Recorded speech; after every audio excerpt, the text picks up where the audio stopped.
بسم الله الرحمن الرحيم، وسهلا بكم في فقره جديده من فقرات الكوره مع الجوكر. وطبعا ده حصادنا الاسبوع يا جماعه، هنتكلم فيه طبعا عن بطولات اللي اتلعبت اليومين دول. هنتكلم طبعا كمان، انا اسف ان انا طبعا ما اتكلمتش على فقره النادي الاهلي المره اللي فاتت عشان كانت ظروف خاصه طبعا واستشهاد عدد طبعا من قرايبنا.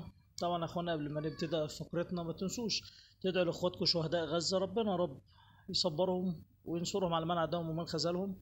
طبعا كمان يعني بننعي الشهيد اللاعب الفلسطيني من اساطير طبعا منتخب فلسطين، اللاعب سليمان عبيد. طبعا كمان يعني بننعي صحفيين اللي استشهدوا طبعا امس.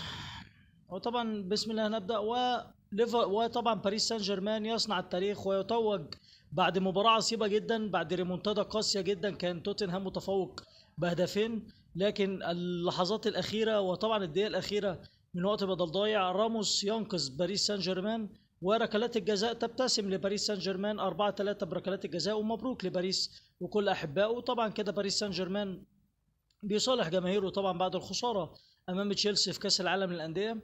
كمان معجزه بالاس تتكرر مره تانية، وكريستال بالاس بيفوز بتاني القابه بعد طبعا فوزه بلقب كاس الاتحاد، يفوز بالدرع الخيريه على حساب ليفربول. وبرضه سيناريو ضربات الجزاء نفس طبعا سيناريو برضه ركلات الجزاء نفس الكلام.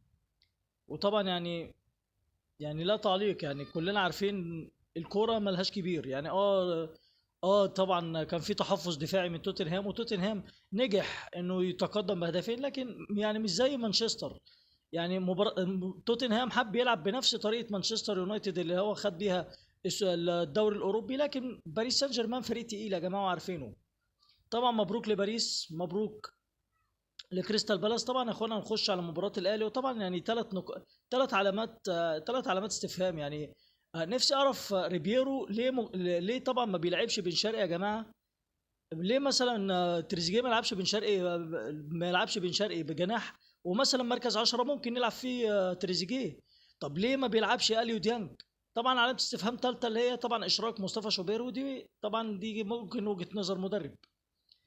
نقطة يعني صدمة كبيرة للكل. طبعا الأهلي كان متحفز، كان في ثقة زايدة في كل حاجة، لكن كان المستوى مش حلو.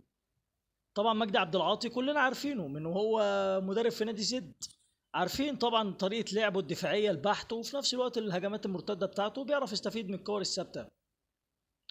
طبعا المباراة الجاية بإذن الله تبقى أمام فاركو يوم الجمعة. وطبعا يعني الاهلي المباراه الجايه يرفع شعار صلح الجماهير. طبعا يا اخوانا هنتكلم برضه على نادي الزمالك. نادي الزمالك كمان بيستعد لمباراة ذئاب الجبل. طبعا المباراة الأخيرة كانت بينهم. نجح فريق المقاولون العرب إنه يفوز على الزمالك بهدفين مقابل هدف. وهنشوف يعني يا ترى صحوة الزمالك هتستمر، لأن إحنا مش هنحكم على المديرين الفنيين دلوقتي. لا هنحكم على فريرا ولا هنحكم على ريبيرو إلا بعد 5 6 مبطوشة مثلا من دلوقتي. فريرا نجح طبعا في المباراة الأولى وفاز على مدرب عنيد اسمه علي ماهر، ونجح في الكلام ده.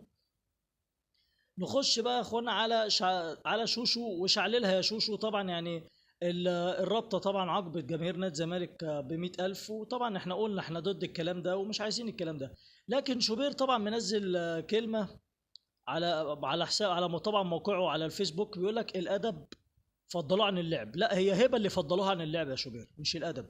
هي هبه اللي فضلوها عن اللعب. طبعا شوبير بيشعللها كالعاده وبيستضيف ابو زيزو عشان طبعا نتكلم، ولقب الجعان ولقب الشبعان والكلام ده. طبعا نادي الزمالك اشتكى خلاص شوبير. وطبعا شوبير منذ قليل كمان اتكلم بيقول لك ان الاهلي بيطالب زيزو بقفل موضوع القضيه، وان الاهلي هو اللي هيتصرف بنفسه. ماشي يا عم، زيزو ليه مستحقات ماشي. والزمالك برضو عاقب زيزو لان اخر شهرين كان زيزو ما بيلعبش. مباراة نهائي كاس مصر طبعا ما حضرهاش لان هو كان بيعمل برومو تقديمه للنادي الاهلي.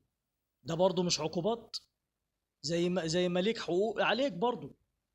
طبعا ده بالنسبه لشوشو. طبعا شوشو مش هيسكت يعني. طبعا هنخش بقى على ابراهيم المنيسي. وابراهيم المنيسي طبعا بيقول لك ان اللي حصل لاتجاه زيزو كانت قله ادب واساءه والكلام ده.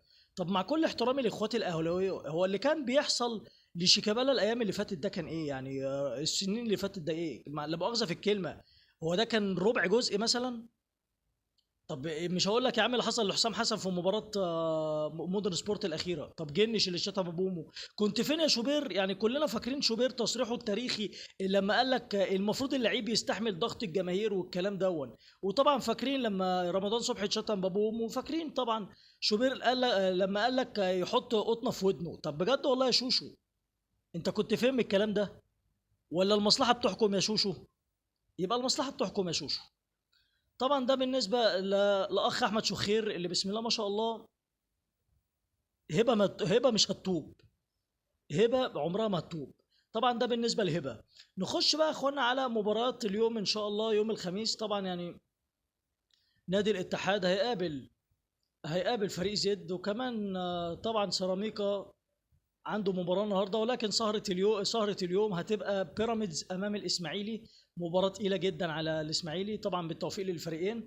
كمان مباراة الغد مباراة يوم الجمعة، طبعا سهرة الجمعة، والاهلي حامل اللقب وطبعا موقعة صلح الجماهير امام فريق فاركو. طبعا فريق فاركو متسلح بالشباب بتاعه. طبعا فريق فاركو يعني مشي من عنده قوام اساسي كبير جدا، مشي من عنده جيفرسون انكادا، مشي من عنده ياسين مرعي، مشي من عنده عمرو ناصر، مشي من عنده احمد شريف، كمان نبيل عماد مشي من عنده. لا شفنا طبعا كتيبه كامله مشيت من فاركو. طبعا برضو بالتوفيق للفريقين، حامل اللقب امام فاركو احمد خطاب طبعا كان عامل مفاجاه كبيره، انه كان من السبعه الكبار اللي كانوا بيلعبوا الموسم اللي فات على بطوله البقاء، على قصدي بطوله البطل. طبعا كمان يوم السبت وسهرة كبيرة جدا، طبعا نادي المقاولين أمام نادي الزمالك في استاد القاهرة، وبالتوفيق للفريقين برضو. طبعا ده بالنسبة للحصاد بتاعنا. كمان يا اخوانا هنتكلم بقى على يوم السبت وعودة الدوري الإنجليزي، وصلاح على موعد تاريخي. صلاح لو أحرز هدف في مباراة بورنموث الافتتاحية، يعني هيعدي الأساطير طبعا في إنه وضع في أول 10 مباريات افتتاحية هدف في الجولة الأولى. وطبعا محمد صلاح بينتظروا هذا الرقم. طبعا يعني هينتصر على هاري كين، هينتصر على مايكل اوين، هينتصر على اساطير كبيره طبعا لعبت في الدوري الانجليزي. طبعا في فان روي، في كمان ديفيد بيكهام. يعني شفنا الكلام ده كله. طبعا كمان ارسنال في مهمه صعبه جدا امام مانشستر يونايتد، ودي اول قمه في الدوري الانجليزي. كمان مانشستر سيتي امام وولفرهامبتون، مباراه كبيره جدا. كمان ليفربول هيلعب امام بورنموث، وعوده الدوري الانجليزي يوم السبت باذن الله هذه المباريات. اتمنى رب ما كنتش تقلت عليكم. حافظ الله فلسطين، وتذكروا اهل غزه بالدعاء. طبعا يا اخوانا ما تنسوش تدعمونا باللايك والشير والسبسكرايب، واتمنى رب طبعا تدوسوا على اللايك عشان يوصل الفيديو للجميع. واتمنى رب نكون وصلنا لكم طبعا المعلومه. اتمنى اخواتي الاهلاويه ما يزعلوش مننا، احنا بنتكلم بموضوعيه بحياديه، وفي نفس الوقت بنحاول والله يعني نبذ التعصب فتره من الوقت. طبعا للاسف مش عايزين درديري، ولا عايزين علاء عزت، ولا عايزين شوبير، ولا عايزين الناس دي. بجد والله الناس دي اصبحت مرضى نفسيين بجد والله. عايزين جماهير الاهلي والزمالك يكونوا اخوات. يا عم حفل براحتك، لكن في حدود الادب، بعيدا عن الشتايم والاساءه بالاب والام والكلام ده. طبعا دي كانت اخر اخبارنا، وباذن الله طبعا فقرتنا الجايه هتبقى يوم السبت باذن الله بعد مباراه نادي الزمالك. حافظ الله فلسطين. اترككم في رعايه الله وامنه وحفظه، ولكم منا خالص التقدير والحب والاحترام. السلام عليكم.